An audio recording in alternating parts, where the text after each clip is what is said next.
Permata TV YouTube Indonesia dengan bangga mempersembahkan sebuah storytelling kekinian abad ini diangkat dari karya besar S.H. Mintarja yang sangat populer di masanya. Berlatar belakang kisah tanah Jawa masa lampau dengan judul Kisah Arya Manggada.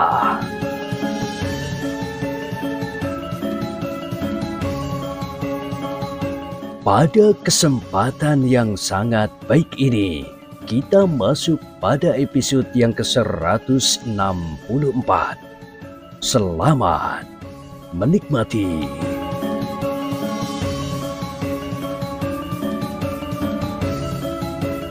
Di akhir kisah sebelumnya disebutkan, kedua orang itu memandang Ki Ajar Panggoan dengan penuh keraguan-raguan. Sementara itu, Ki Ajar Panggoan sendiri agak terkejut mendengar pernyataan Ki Warono itu. Tetapi Ki Ajar Panggoan tidak dapat mengelak dari permainan itu. Karena itu, maka ia pun kemudian berkata, "Kisanak, jika kalian pernah mengenal aku sebelumnya, tolong beritahu aku, siapakah kalian? Aku sudah menjadi pikun sekarang. Banyak sekali hal yang telah aku lupakan. Aku juga sudah tidak lagi dapat mengenali orang-orang yang pernah tidur dan makan bersama. Sejak anakku meninggal di dalam api, segala-galanya seakan-akan telah larut dari duniaku. Yang aku ingat hanyalah tugu dan batu nisan kecil itu, serta tulang-tulang yang hangus yang ada di dalamnya."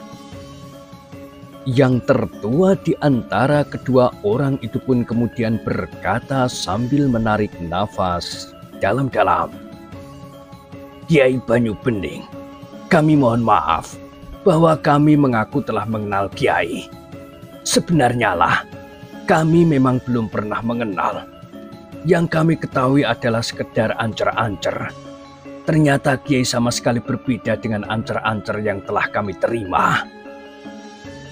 Ki Ajar Panggoan mengangguk-angguk. Katanya, "Bagiku, apakah kalian pernah mengenal aku atau tidak, sama sekali tidak ada bedanya. Seandainya kita pernah berhubungan, maka aku tidak akan pernah ingat siapakah kalian." "Kenapa Kiai cepat menjadi pikun?" bertanya yang termuda di antara kedua orang itu.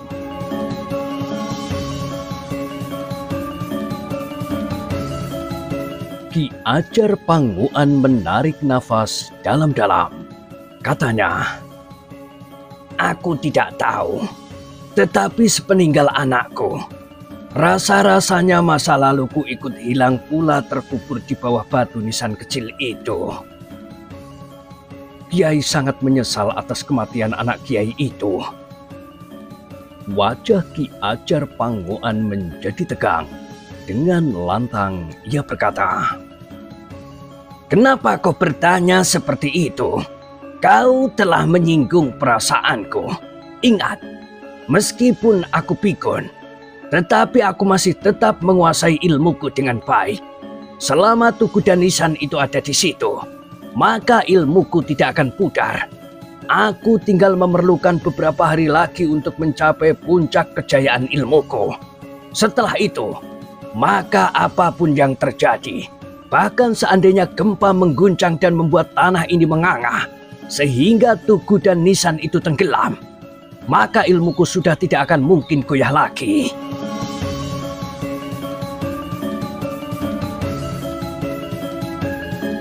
Kedua orang itu mengangguk-angguk. Sementara itu, Ki Ajar Panggoan itu pun bertanya pula, "Nah, sekarang katakan, untuk apa kalian datang kemari?" "Kiai," berkata yang tertua di antara keduanya, "kami datang untuk menyampaikan pesan dari pemimpin kami." "Siapa?" Apakah aku pernah mengenalnya dahulu? Tentu Kiai. Kiai pernah mengenalnya dahulu. Aku tidak tahu apakah Kiai masih dapat mengingatnya atau tidak. Sudah aku katakan, masa laluku sudah terkubur bersama tulang-tulang yang hangus di bawah nisan kecil itu. Semuanya gelap sama sekali. Tetapi katakan, barangkali aku dapat mengingatnya. Kiai tentu ingat, pemimpin kami adalah Kiai Norowongso. Norowongso. Aku pernah mendengar nama itu. Bukan hanya pernah mendengar, tetapi Kiai tentu akan teringat kepada orang itu. Ki Ajar Panguan memandang Ki Warono sejenak, seakan-akan ingin menuntutnya bahwa ia sudah menjerumuskannya ke dalam kesulitan. Namun Ki Warono lah yang kemudian menyahut, "Kiai, mungkin Kiai telah melupakannya, tetapi Kiai pernah bercerita kepadaku dahulu bahwa orang yang bernama Kiai Norowongso itu adalah orang yang pernah berhubungan dengan istri Kiai. Perkelahian antara Kiai dan Kiai Norowongso itulah, ini menurut cerita Kiai yang pernah aku dengar, menyebabkan rumah Kiai terbakar. Kiai sempat menghindari api, sementara Kiai Norowongso dan istri Kiai melarikan diri. Tetapi bayi itu tertinggal di dalam api." Oh, Ki Ajar Panguan menutup wajahnya dengan kedua belah tangannya. Katanya, "Ya, Norowongso, orang gila itu." Ki Pandilah yang harus menahan tertawa yang seakan-akan hendak meledak di dalam dadanya. Untunglah bahwa ia mampu melarutkan diri ke dalam permainan itu. "Terkutuklah orang itu," desis Ki Ajar Panguan. "Meskipun aku sudah pikun, aku tidak dapat melupakan nama itu. Tetapi aku tidak yakin bahwa aku masih dapat mengenali wajahnya." Kiai Norowongso mudah sekali dikenal Kiai. Tubuhnya seperti raksasa. Kiai ingat, ia tidak pernah mengenakan ikat kepala sewajarnya. Ikat kepalanya lebih banyak disangkutkan di lehernya daripada dipakai di kepalanya. Di wajahnya terdapat cacat karena goresan pedang. Ya, aku ingat itu. Tetapi wajahnya tidak cacat pada waktu itu. Kiai benar, jawab yang tertua di antara kedua orang itu.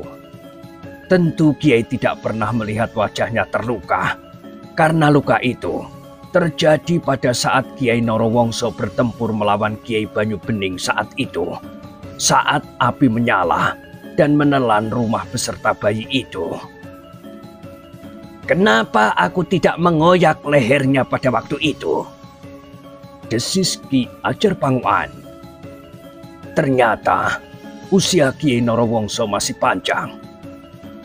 "Terkutuklah orang itu! Terkutuklah orang itu!" berkata Ki Ajar Panguan dengan lantang. Ki Pandi yang mendengarnya bergeser ke samping, kemudian duduk dengan kepala menunduk, sehingga dahinya hampir menyentuh tikar pandan tempatnya duduk. Ki Pandi tidak ingin wajahnya dilihat oleh kedua orang tamu yang telah dikelabui oleh Ki Warono itu. Dengan lantang Ki Ajar Panguan itu pun kemudian bertanya, "Sekarang, apa yang ingin kalian katakan kepadaku? Nama itu telah membuat darahku mendidih.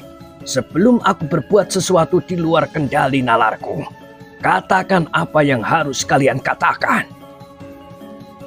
"Kiai." Nampaknya kedua orang itu terpengaruh melihat sikap Ki Ajar Panguan. "Kami hanyalah sekedar utusan. Jika tidak berkenan di hati Kiai, janganlah menjadi murka kepada kami." "Katakan," geram Ki Ajar Panguan. Kiai, desis yang tertua di antara mereka. Kiai Narowongso ingin minta agar Kiai memberinya kesempatan untuk merawat dan memakamkan kembali bayi itu dengan upacara khusus. Gila! Suara Ki Ajar Panguan menggelegar, sehingga kedua orang itu mundur setapak pula. Kau menghina aku, hei? Bukan kami, Kiai. Bukan kami. Mulutmu lah yang mengucapkannya. Tetapi kami adalah sekedar utusan. Katakan. Suara Ki Ajar Panguan menurun. Kiai Narowongso dan Nyai Wijisari. Jangan sebut nama Nyai Banyu Bening itu. Kiai Banyu Bening tidak mau mendengar lagi nama istrinya. Potong Ki Warono. Terkutuklah semuanya. Terkutuklah. Geram Ki Ajar Panguan. Sebenarnya ia bingung mendengar nama Nyai Wijisari. Tetapi Ki Warono pun tangkas berpikir, sehingga ia telah memberitahukan kepada Ki Ajar Panguan itu siapakah Nyai Wijisari itu.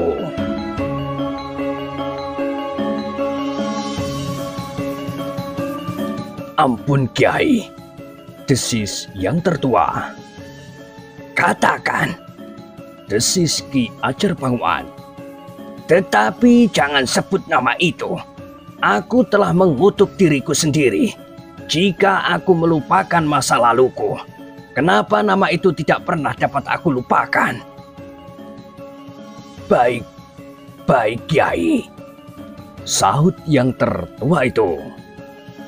Sebenarnya lah, mereka berdua ingin memakamkan kembali di halaman ini pula, dan untuk selanjutnya ingin merawatnya. Hei, kau sadar apa yang kau katakan? Bukan aku Kiai, tetapi aku sekedar menyampaikan pesan Kiai Narowongso.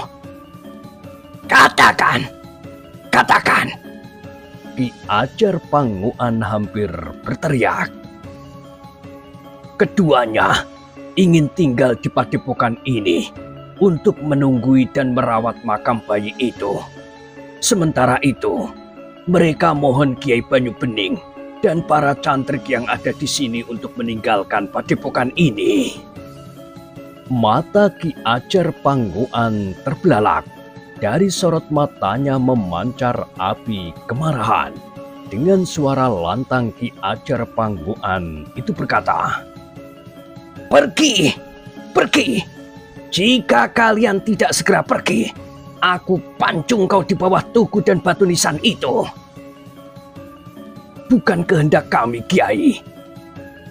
Pergi kau dengar, bentak Ki Ajar Panguan. Lalu katanya kepada Ki Warono, "Antar kedua orang ini keluar dari padepokan."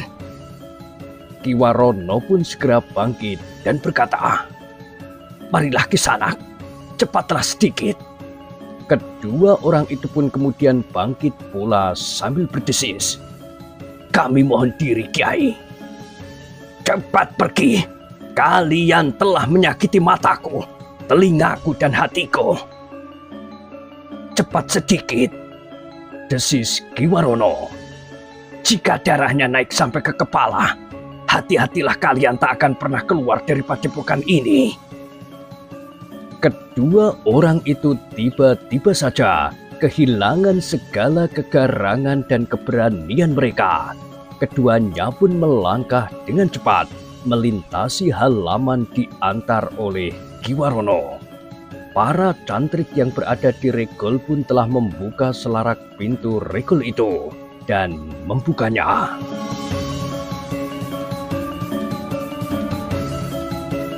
Demikian keduanya keluar dari regol halaman.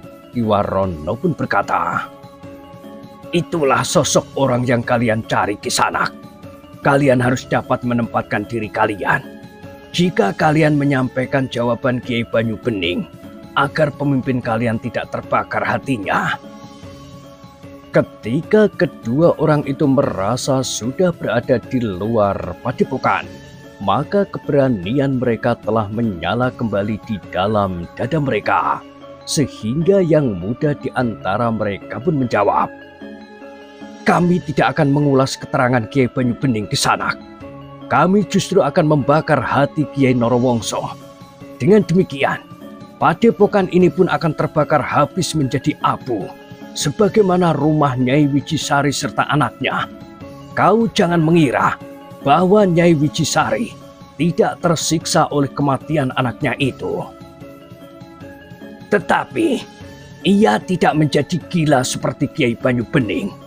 Jika kau sempat mendatangi padukuhan-padukuhan, maka di padukuhan-padukuhan itu telah dibangun sanggar-sanggar khusus untuk menyerahkan korban. Mula-mula hanya buah-buahan, kemudian anak seekor binatang yang dipersembahkan hidup-hidup dibakar di atas lantai yang khusus untuk dibuat itu.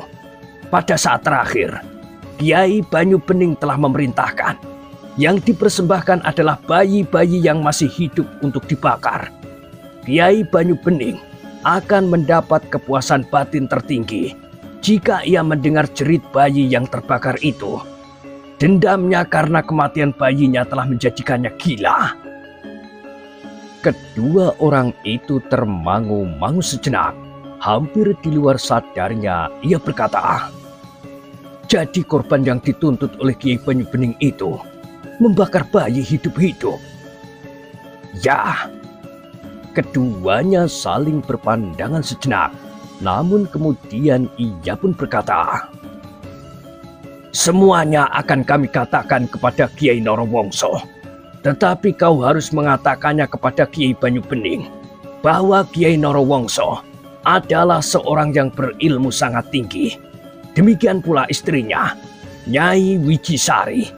Karena itu, jika keduanya datang kemari dan memaksakan kehendaknya, maka itu akan menjadi pertanda buruk bagi Kiai Banyu Bening.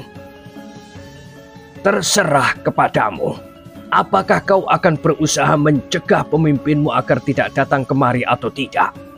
Jika kau tidak mencegahnya dengan cara apapun juga, maka sepanjang hidupmu kau akan dibebani penyesalan, karena keduanya akan mati di sini." Yang termuda di antara keduanya itu menyahut, "Jangan berusaha menakut-nakuti kami. Kami bukan pengecut." "Baiklah, datanglah kemari.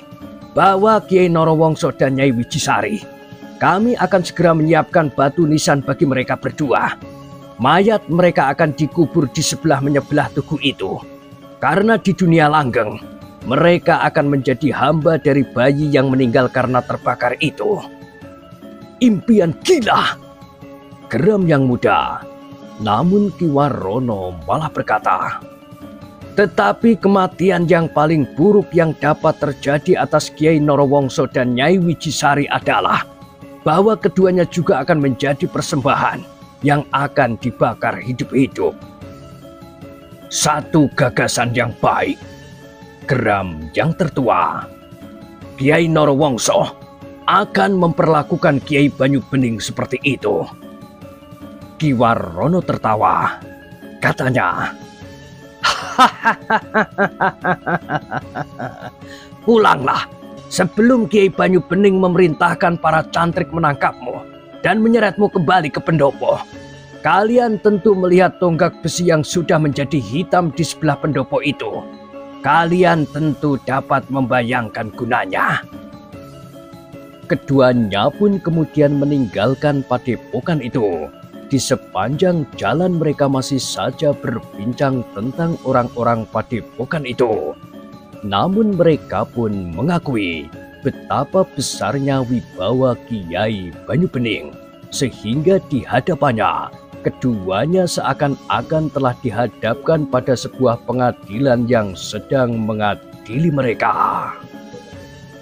Kiai Narowongso akan membuat Kiai Banyu Bening itu menundukkan kepalanya, berkata yang tertua di antara keduanya. Yang muda itu pun mengangguk-angguk sambil berkata, "Aku tidak mengira bahwa Kiai Banyu Bening adalah seorang yang luar biasa. Gambaranku tentang Kiai Banyu Bening, sebagaimana sering aku dengar dari pembicaraan Kiai Narowongso dan Nyai Wicisari, sama sekali berbeda. Aku tidak membayangkan bahwa Kiai Banyu Bening itu mempunyai wibawa yang begitu tinggi. Apa yang dikatakan oleh Kiai Narowongso itu adalah Kiai Banyu Bening di masa lampau. Demikian ia kehilangan anaknya, maka Kiai Banyu Bening nampaknya telah menghabiskan waktunya untuk memperdalam ilmunya, sehingga ia hampir lupa segala-galanya. Kawannya mengangguk-angguk. Bagaimanapun juga, di luar sadar, setiap kali mereka mengatakan bahwa Kiai Banyu Bening adalah seorang yang mumpuni.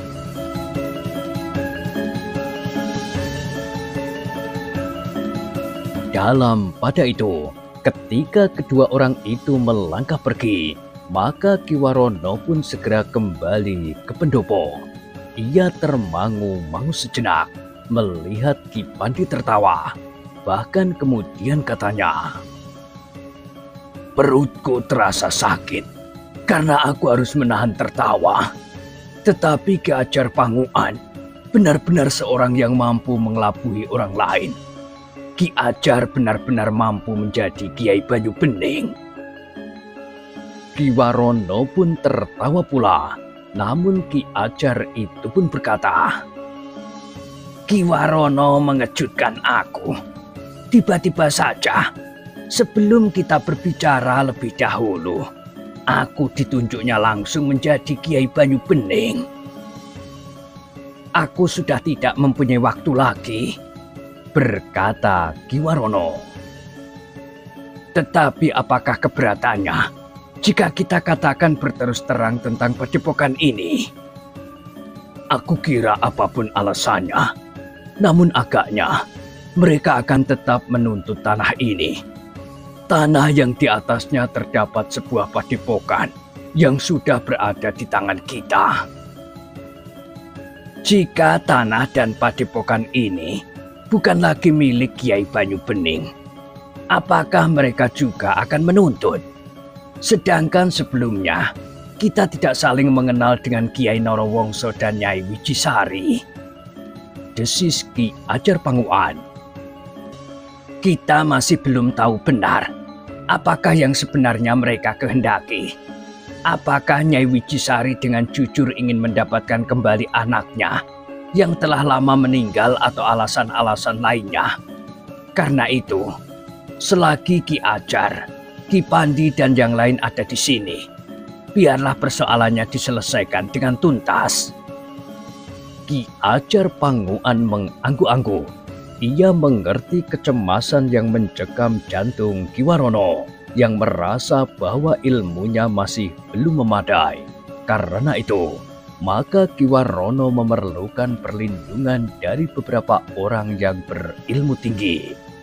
Namun dalam pada itu, maka Ki Ajar Panguan itu pun berkata, "Ki Warono, dengan pengakuan ini, maka kemungkinan terbesar Kiai Narowongso dan Nyai Wicisari tentu akan datang ke padepokan ini.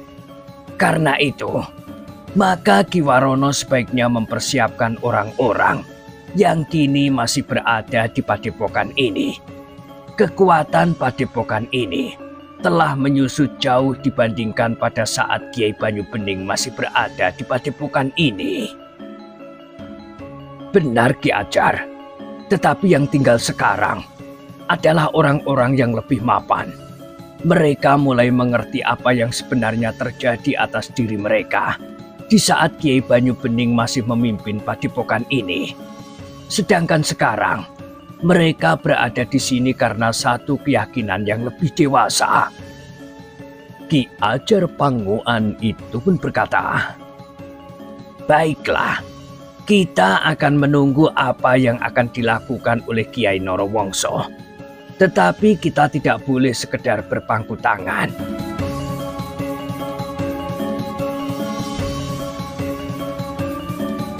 Demikianlah, maka Ki Ajar Panguan pun telah memanggil beberapa orang tua yang ada di padepokan itu.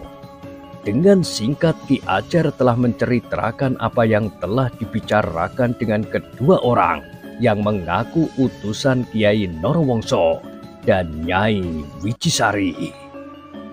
Seharusnya Ki Lemah Teleslah yang harus mengaku sebagai Kiai Banyu Bening, berkata Ki Ajar Panguan.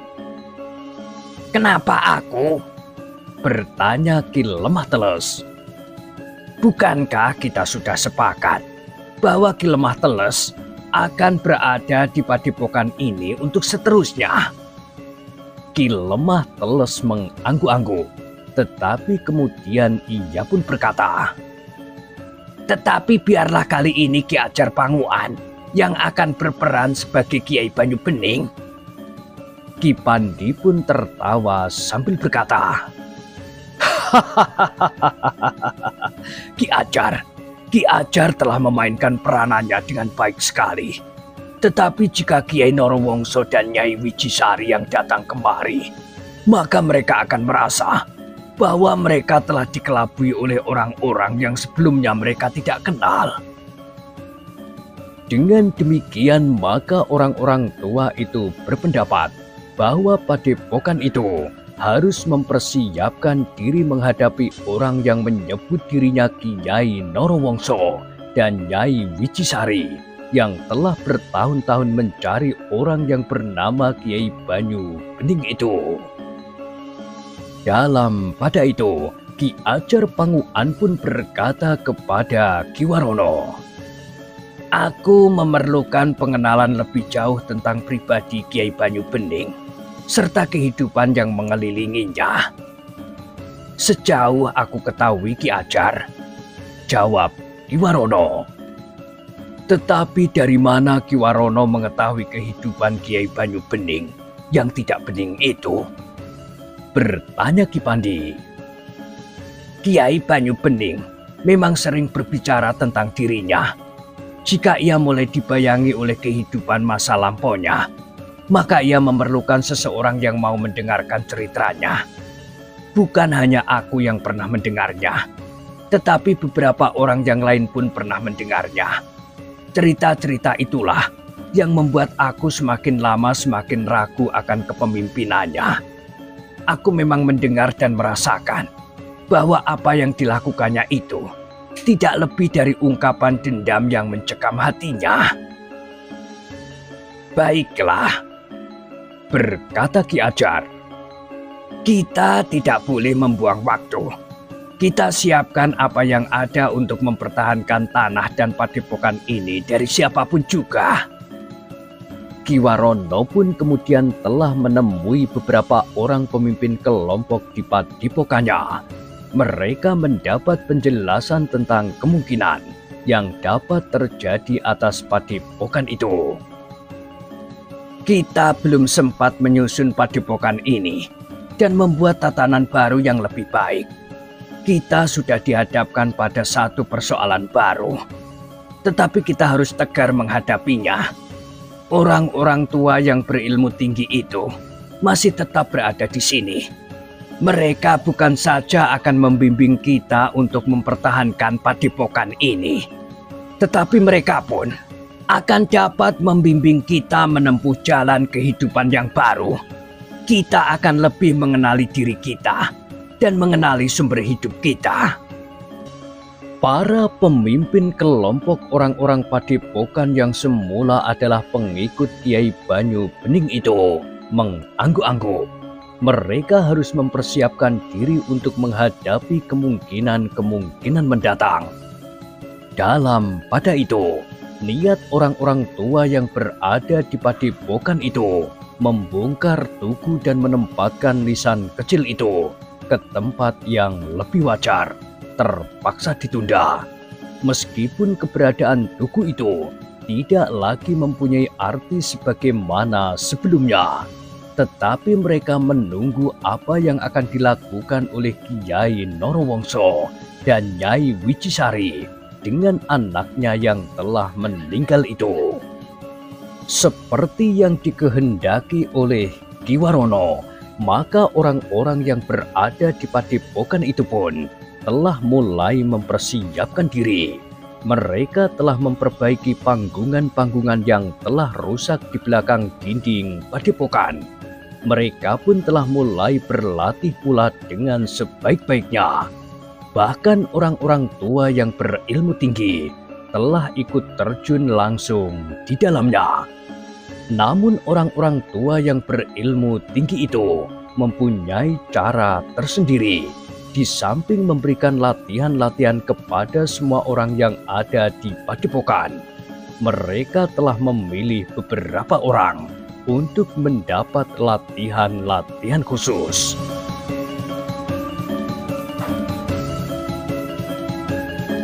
Orang-orang tua yang berilmu tinggi itu masing-masing memilih 4 atau 5 orang untuk ditempa menjadi orang-orang terbaik di padepokan itu.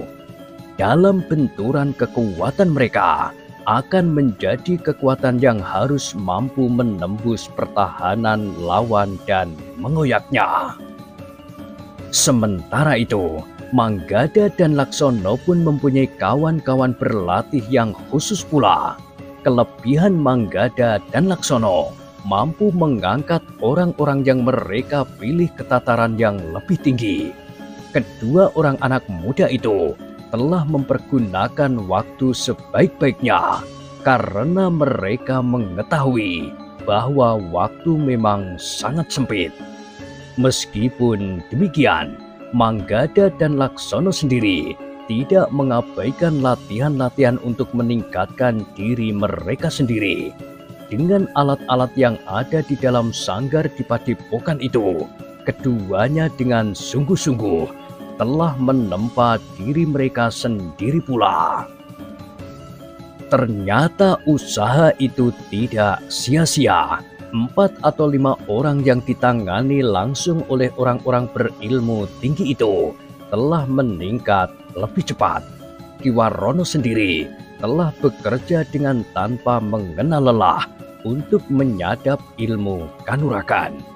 Ia merasa masih jauh ketinggalan sehingga untuk mencapai tataran yang lebih baik, maka ia harus berbuat sejauh yang dapat dilakukannya. Sementara itu, Kiai Norowongso dan Nyai Wicisari selalu menunggu laporan dari orang-orang yang diperintahkannya mencari dan menemui Kiai Banyubening. 2 orang yang datang ke padepokan yang semula memang dihuni oleh Kiai Banyubening itu telah meninggalkan lereng Gunung Lawu bersama sekelompok kawan-kawannya. Mereka akan memberikan laporan tentang perjalanan mereka untuk mencari dan menemui Kiai Banyubening. Orang itu harus menempuh perjalanan yang panjang untuk sampai ke sebuah padepokan yang dipimpin oleh Kiai Norowongso dan Nyai Wicisari.